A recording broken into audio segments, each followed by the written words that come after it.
ఒకటి రాజకీయపరమైనటువంటి విభేదాలు లేకపోతే శత్రుత్వంతో యాక్చువల్ రాజకీయాలు మాత్రమే చేయాలి, కానీ ఇప్పుడు ఉన్న పరిస్థితులు ఏకంగా శత్రువులుగా మారిపోయారు. పార్టీలు కూడా శత్రువులుగా చూసుకుంటున్నారు ఒకరినొకరు.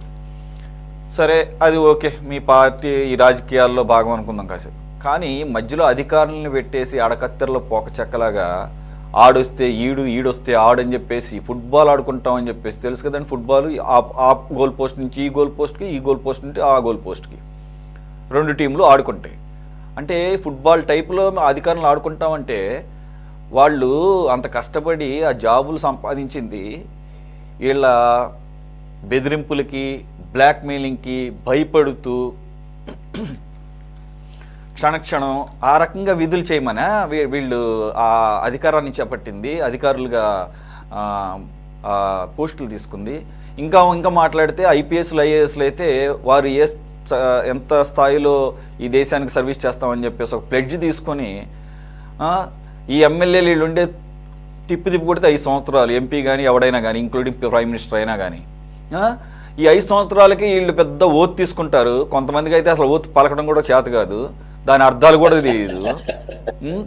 వీళ్ళు 5 సంవత్సరాలకి ఎంత చెలరేగిపోయి మాట్లాడుతుంటే వాళ్ళు జీవితాంతం దానికి అవసరం ఎంతో కష్టపడి చదివి వీళ్ళలాగా ఓటర్లకి ప్రలోభాలతో కాకుండా వాళ్ళ టాలెంట్తో ఉద్యోగాలు సంపాదించుకొని ఒక 55 సంవత్సరాలు వచ్చే వరకు ఈ సర్వీస్లో తను శాలరీ పొందడం ద్వారా ప్రజలకు సేవ చేయాలనేది కదా వచ్చేది. మరి అడ్డగోలు బెదిరింపులకి, బ్లాక్మెయిలింగ్లకి మరి దీనికి ఎలా ఫుల్ స్టాప్ పెట్టడం? 2 కంపారిజన్ చేద్దాము. ఇప్పుడు ఒక వ్యక్తిని అన్యాయంగా అరెస్ట్ చేసి జైల్లో పెట్టడం అంటే ఖచ్చితంగా జగన్మోహన్ రెడ్డి గారు చెప్పింది కరెక్టే. ఏది పరువు ప్రతిష్టలకు భంగం కలిగినట్టే. ఇప్పుడు మమ్మల్ని మీరంటే కనీసం ఇప్పుడు ఒక ఉద్యమ పార్టీలో ఉన్నారు, గర్వంగా వెళతారు వస్తారు, కేసులు ఇంకా నడుస్తూ ఉంటాయి. కానీ అన్యాయంగా ఒక పెట్టి కేసులోనో మనకు సంబంధం లేనటువంటి కేసులోనో లేకపోతే అసలు వీటన్నిటి దూరంగా ఒక సామాన్యుడిని పెడితే నిజంగా అతను చచ్చిపోయినంత పని అనమాట ఆ జైల్లో పెట్టినందుకు మానసికంగా. అప్పుడు ఆయన చెప్పింది కరెక్ట్ అవుతుంది. జగన్మోహన్ రెడ్డి గారిని 14 నెలలు కానీ 16 నెలలు కానీ జైల్లో ఉండటం అన్యాయంగా పెట్టారా?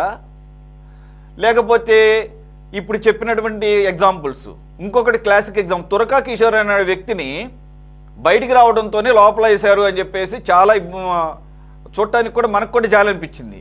కానీ అతను చేసిన దృశ్యాలు ఇంకా మన కళ్ళ ముందు కనపడుతున్నాయి కాబట్టి మళ్ళా లోపల వేసిన తప్పు లేదురా బాబు అనేది. ఏంటది? గుంటూరులో ఏ పార్టీ వాళ్ళైనా కానీ వెళ్తే ఆ రోజు టీడీపీ వాళ్ళే వేరే వాళ్ళు అయి ఉండొచ్చు, బుద్ధా వెంకన్న బోండవమ్మ వెళితే పబ్లిక్ డొమైన్లో పబ్లిక్గా పట్టపగలు పెద్ద దొంగ తీసుకొని పగలు కొట్టడమే కాకుండా వెంట పెడుతున్నప్పుడు దానికి ప్రతిఫలంగా గిఫ్ట్ లాగా జెడ్పీ చైర్మన్ పదవి ఏదో ఇచ్చాడు అతనికి. మరి అటువంటి వాళ్ళు చేసిన పనుల్ని కేసుల మీద కేసులు పెడతారు. It's part of the game, political game. మరి ఉందా లేదా అక్కడ ఆ మెటీరియల్ ఉంటేనే కదా పోలీసులు లోపల వేసేది, లేకపోతే కోర్టులు ఎందుకు ఒప్పుకుంటాయి? వదిలేస్తాయి కదా. మరి ఇదే చంద్రబాబు నాయుడు గారు 55 రోజులు ఉన్నప్పుడు ఒక్క కేసుతో నువ్వు వదలలేదుగా, 6 కేసులు బయటికి తీసావు. కుదిరితే పీటీ వారెంట్ మీద పర్మనెంట్గా లోపల ఉంచాలని చెప్పేసి. మరి ఏం సార్ ఇది? దీన్ని మరి ఇప్పుడు అధికారులు ఏం చేయాలి ఇప్పుడు ఈ బెదిరింపులకి? అందరికి నమస్కారం. సురేష్ గారు మంచి చర్చ లేవదీశారు. ఇప్పుడు మంచి కొటేషన్ జగన్ చెప్పాడు, మనిషిని జైల్లో పెట్టడం అంటే పరువు తీయడమే. ముందు ఆ మాట మరి ఆ రోజు చంద్రబాబు నాయుడు గారు పరువు తీయడానికి పెట్టాడా లేదా ఆయన తప్పును సరిచేయడానికి పెట్టాడని చెప్పింటే బాగుండేది. లేదు, ఆయన్ని పెట్టేటప్పుడు దొంగ దోచుకున్నాడు, రాష్ట్రాన్ని సంపద కొల్లగొట్టాడు అని కొన్ని ఆధారాలతో పెట్టింటే జనం హర్షించారు. మరి ఈ రోజు వరకు కూడా ఆయన ఏమీ బయటకు పెట్టలేదు, చెప్పలేదు. సరే, ఆయన బయటకు వచ్చాడు. ముందు అక్కడ ప్రారంభించింటే జనం కూడా హర్షించేవాళ్ళు. కాబట్టి దెయ్యాలు వేదాలు వల్లించడం అంటే ఇదే. మీరు నడదాకుండి అడ్డగోలుగా పెట్టి ఎక్కడ పోతే నిర్బంధించి కనీసం నిరసన తెలియజేయకుండా మహిళల్ని చూడకుండా ఎలా అరెస్ట్ చేశారు, ఏం చేశారు, ఎంత చేశారు అందరూ చూశారు, ఇంకా మర్చిపోలేదు. కాబట్టి ఆయనకి అర్హత లేదు. రెండో అంశం, ఏదైనా ప్రభుత్వాలు మారినప్పుడు, ప్రభుత్వాలు వచ్చేటప్పుడు ఈ ప్రభుత్వం ఇన్ని హామీలు ఇచ్చింది, రాష్ట్ర అభివృద్ధి కోసం ఇది చేస్తామని చెప్పింది, ఈ ప్రాజెక్ట్ కడతామని చెప్పింది, లేదా ఈ పరిశ్రమ తెస్తామని చెప్పింది, ఈ స్టీల్ ప్లాంట్ పూర్తి చేస్తామని చెప్పింది, మరి ఇది చేయలేదు, ఈ ప్రభుత్వం ఇంత దుర్మార్గంగా ఉంది అని దానికి ధీటుగా ఆందోళనలు ప్రజల పక్షాన ఉండి పోరాడి చేసేవాడిని మనం చూసాం. కానీ 5 ఏళ్ళు వాడు ఏం చేశాడు, రేపు వచ్చే 5 ఏళ్ళ తర్వాత ఎవరి సంగతి తెలుసాం. ఇదే ఆ పరిపాలన అంటే, ఇదే ప్రజాస్వామ్యం అంటే, ఇదే అభివృద్ధి గురించి మాట్లాడడం అంటే. మరి నిజంగా ప్రజలు వీళ్ళ అంత కళ్ళు మూసుకునేం లేరు, ప్రజలు గమనిస్తున్నారు. ఇదే పద్ధతి అయితే మాత్రం వీళ్ళ సంగతి ప్రజలు తేలుస్తారు. ఇది సరైన పద్ధతి కాదు. రెండవది, ఇప్పుడు దాకా అరెస్ట్ అయిన వాళ్ళలో ఎవరు వీళ్ళు అన్యాయంగా వీళ్ళని అరెస్ట్ చేశారు అని ప్రజలు అన్నట్లు నేనైతే చూడలేదు. ఎందుకంటే స్కామ్లు కానీ, మద్యం కుంభకోణాలు కానీ, ల్యాండ్ కానీ ఇవన్నీ చూస్తే ఉంది. కాబట్టి ఈ రకంగా చూసినా ఈ ప్రభుత్వం అంతవరకు ఉంటే మంచిది. కానీ తప్పు చేసిన వాడిని తప్పుడు మార్గంలో శిక్షించడం మంచిది. తప్పు చేసిన వానికి ప్రజల సమక్షంలో శిక్షించి న్యాయబద్ధంగా శిక్షించడం మంచిది. కానీ తప్పుడు మార్గంలో ఆ తప్పును సరిచేయాలని వాడు అట్లా చేశాడు కాబట్టి వీళ్ళ సంగతి తేలుస్తామని ఈ వీళ్ళైనా వాళ్ళైనా చేయడం మంచిది కాదు. ఎందుకంటే మీరు చూసిట్టారు, ఇండోసోల్, సాయిరామ్ ఎలక్ట్రికల్ది, విశ్వేశ్వర్ రెడ్డి, ఆయన ఎవరో మీకు తెలుసు, మాజీ ముఖ్యమంత్రికి రెండో మానసిక పుత్రుడు. ఆయన్ని సంగతి తెలిసి ఆయన ఎట్లా చేశాడో తెలిసి ఇప్పుడు వచ్చినట్టు ప్రభుత్వం ఆయన జైల్లో పంపుతూ ఆయన సంగతి తెలుస్తామని చెప్పినటువంటి ఈ ప్రభుత్వము ఏమనుకున్నాను పద్ధతి, ఇద్దరేం చిట్టుకుంటున్నారు. ఈ ఇద్దరు కలిసి ఇప్పుడు కరేడులో 8,400 ఎకరాలు కొల్లగొట్టారు. ఏమిటంటే ఈయన పోయి కేంద్ర ప్రభుత్వంతో ఏదో సహాయం చేసుకొని ఇద్దరు నోరెత్తుకుంటూ చూశారు. అంటే ఆర్థిక అంశాలు, లావాదేవీలు, పారిశ్రామిక వచ్చినప్పుడు మాత్రం ఇద్దరు ఒకటే. అక్కడ రైతులు మా భూములు తీసుకోవద్దండి అయ్యా అని పోరాడుతుంటే, అడుగుతుంటే 32 యాక్ట్ పెట్టారు, 144 సెక్షన్ పెట్టారు. నిన్న మా వాళ్ళు పోతే అందరం తీసుకొని వెళ్ళి కేసులు పెట్టి జైల్లో పెట్టారు. నిజంగా మీరు ఏం చెప్తారు లోకేష్ గారు? ఎక్కడ స్మార్ట్ మీటర్ పెట్టినా పగల కొట్టండి అని పిలిపించింది నిజం కాదా? మీరు సాయిరామ్ ఎలక్ట్రికల్ వాళ్ళ సంగతి తేల్చండి, విశ్వేశ్వరం జైల్లో పంపడం నిజం కాదా? ఎక్కడ పోయారు మరి ఈయన? అందుకోసము ఏదైనా అభివృద్ధి గురించి మాట్లాడేటప్పుడు అభివృద్ధికి ఆటంకంకి వస్తే ప్రభుత్వం తీసుకున్న చర్యల్ని ఎవరైనా ఆహ్వానిస్తారు, హర్షిస్తారు. కానీ కక్షపూరితంగా ఈ కక్షలు తీర్చుకోవడం కోసం చేయడం అనేది మంచిది కాదు. రెండో అంశం, అధికారులు అవకాశం ఇస్తున్నారు కొంతమంది, అందరూ కొంతమంది అవకాశం ఇస్తున్నారు. ఈ పార్టీ వచ్చింది కాబట్టి నా పార్టీ వచ్చింది కాబట్టి అని ఐఏఎస్ ఐపీఎస్లు చరిత్రలో మనము ఒక హీరోలుగా వెలిగారు. ఎస్ఆర్ శంకరాన్ని ఈ రోజు దేవుడు అంటున్నాం. గతంలో ఉన్నటువంటి ఐపీఎస్లు ఈ రోజు హీరోలుగా పిలుచుకుంటున్నాం. కానీ ఈరోజు ఐఏఎస్ ఐపీఎస్లు చీలిపోతున్నారు. ఏ పార్టీ వస్తే దానికి కనుసన్నల్లో ఉండాలనే పద్ధతిలో చేస్తున్నారు. కాబట్టి వీళ్ళని క్షమించరు. ఇప్పుడున్నటువంటి గతంలో ఉన్న ఐఏఎస్లు పట్టిన పరిస్థితి రేపు రాబోతుంది. నిన్న మొన్న పేపర్లో ఆంధ్రజ్యోతిలో మీరు చదివింటారు, ఒక ఐఏఎస్ అధికారి, సీఎంఓలో ఉన్నటువంటి ఐఏఎస్ అధికారి ఉద్యోగాల కోసం ఎలా చేస్తున్నారో ఒక పెద్ద వార్త వచ్చింది.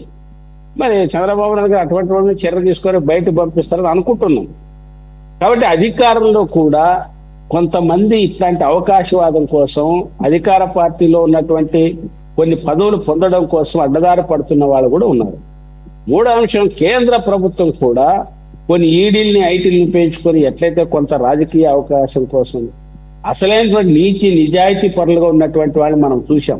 సాయిబాబుని కానీ, లేదా స్థాని స్వామిని కానీ, అనేక మందిని ఎట్లయితే వాళ్ళ ఉద్యమానికో లేదా వాళ్ళకి ప్రతిష్ట భంగం కలుగుతున్నప్పుడు చేస్తున్నారు. అది కేంద్ర ప్రభుత్వం నుంచి గత 10 ఏళ్ళ నుంచి ప్రారంభమైంది. ఇది పరాకాష్ఠమైంది, ఎక్కడి దాకా పోతుందో తెలియదు. ఇది చాలా దుర్మార్గమైన అంశం. కాబట్టి ఈ ప్రభుత్వమైనా ఎవరైనా రాజకీయ కక్షల వేరు, వ్యక్తిగత అంశాలు వేరు, లేదా తమ ప్రయోజనం కోసం ఉండేది వేరు.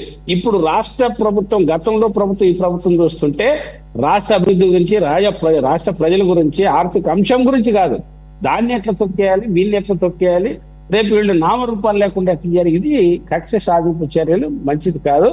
దీనివల్ల వీళ్ళు అనుకోవచ్చు తాత్కాలికంగా కేసులు పెట్టి జైల్లో పెడతాం అనుకోవచ్చు. కానీ దీర్ఘకాలంలో చూసినప్పుడు మాత్రం గతంలో వైసీపీ అట్లా చేసింది కాబట్టే రాష్ట్ర చరిత్రలో ఏనాడు లేనన్ని సీట్లు తగ్గించి పరిమితం చేశారు. అది గమనించాలి. కాబట్టి తెలుగుదేశం ప్రభుత్వం కూడా అధికారంలోకి వచ్చిన తర్వాత ఇప్పటిదాకా చేసిన వాళ్ళని ఎవరు ఆయన అరెస్ట్ చేశారు, అయ్యో పాపం అనేవాళ్ళు లేరు. ఇంకా కొంతమంది చేసిన హర్షించే వాళ్ళు ఉన్నారు. కానీ వీళ్ళు కూడా ఆ పద్ధతుల్లో కక్ష సాధింపు ఉద్యమాన్ని ఈరోజు నక్కపల్లి ఈరోజు సాయంత్రం 5 గంటలప్పుడు భూసేకరణ కోసం రైతులు పేదలు అక్కడికి వెళ్ళారు. ఈ భూమి ఇక్కడ మాకు తీసుకోవద్దండి, ఇదంతా 2 పంటలు పండే భూమి, ఇది అన్యాయము, ఇక్కడ మాకు ఇటువంటి పరిశ్రమ వద్దు, మేమంతా నష్టపోతామని చెప్తుంటే అసలు పబ్లిక్ హియరింగ్ అని పెట్టి గ్రామ సభలను పెట్టి రానికుండా 100 మందిని పోలీసులు పెట్టి అరెస్ట్ చేసి ఇప్పుడు స్టేషన్లో పెట్టారు. ఇది మంచిది కాదు కదా. అందుకోసమే అరెస్టు మీరు ఆ గతంలో ఉన్నటువంటి కొంతమంది చేశారని ఇంతకుముందు చంద్రబాబు నాయుడు గారు 2019-24 మధ్య కూడా ఎక్కడ పోయినా 32 యాక్ట్ కోటేశ్వరరావు గారు చెప్పారు కదా, దాంట్లోకి వెళ్ళండి, ఎక్కడ పోయినా 32 యాక్టే. కాబట్టి ఈసారి వాళ్ళు కొద్ది ప్రారంభంలో సంవత్సరం కాలం మేము కూడా డైరెక్ట్ చెప్తున్నాం, పార్టీగా మేము కూడా అన్నాం, గత ప్రభుత్వంతో పోల్చుకుంటే ఇది పర్వాలేదు, నిర్బంధం తగ్గింది. ఎందుకంటే లోకేష్ గారు సారీ కామ్రేడ్, మిమ్మల్ని అరెస్ట్ చేయడం తప్పు అని బహిరంగంగా చెప్పాడు. కొంచెం వీళ్ళు పర్వాలేదు అని ప్రజా ఉద్యమాలకి ప్రజల కోసం పనిచేసే వాళ్ళకి సరైనటువంటి స్థానం ఇస్తున్నారు అనుకున్నాం. కానీ మరి ఇది చూస్తుంటే వస్తున్నాం. కాబట్టి జగన్ చెప్పినటువంటి మాటను మేము ఆయన సమర్థించము. ఆయన మాటలు మరీ రేపు పొద్దున ఆయన రెడ్ బుక్ కాదు, ఇప్పుడు యాప్ అంట, యాప్లో ఈ రోజు నుంచే ఎవరి సంగతి ఏమిటి, విక్టిమ్ ఏమిటి, ఎట్లుంటాడు, జైలుకి పోతే ఎట్లుంటాడు, కొత్త ఆయన తెలీదా. అంటే ఇవి వీళ్ళైనా వాళ్ళైనా ఈ నిర్బంధం రాజకీయ కక్ష సాధన చేయడం మంచిది కాదు. అందుకోసమే దీన్ని మేము ఖండిస్తున్నాం. ఆయన చెప్పిన దాన్ని ఆయన చెప్పిన దాన్ని మేమేమి స్వాగతించట్లేదు. మీరు అనుభవిస్తున్నారు, అనుభవించాల్సిందే. ఇప్పటికీ వేల కోట్ల రూపాయల ప్రజల ధనం ఎలా దుర్వినియోగమైందో కళ్ళకు కట్టినట్లు రోజు పుట్లు బయటకు పడుతుంటే చాలా ఆశ్చర్యం వేసింది. అందుకోసమే వాళ్ళు అట్లా చేశారని మీరు ఆ పని చేయొద్దు, తప్పుడు మార్గంలో తప్పుని సరిదిద్దడానికి చేయొద్దు. కాబట్టి ఇప్పుడు బీజేపీ పద్ధతి అదే కేంద్రంలో దేశంలో చూస్తున్నాం, ఆ పద్ధతి మీరు వ్యవహరించొద్దని మాత్రం కోరుకుంటున్నాం.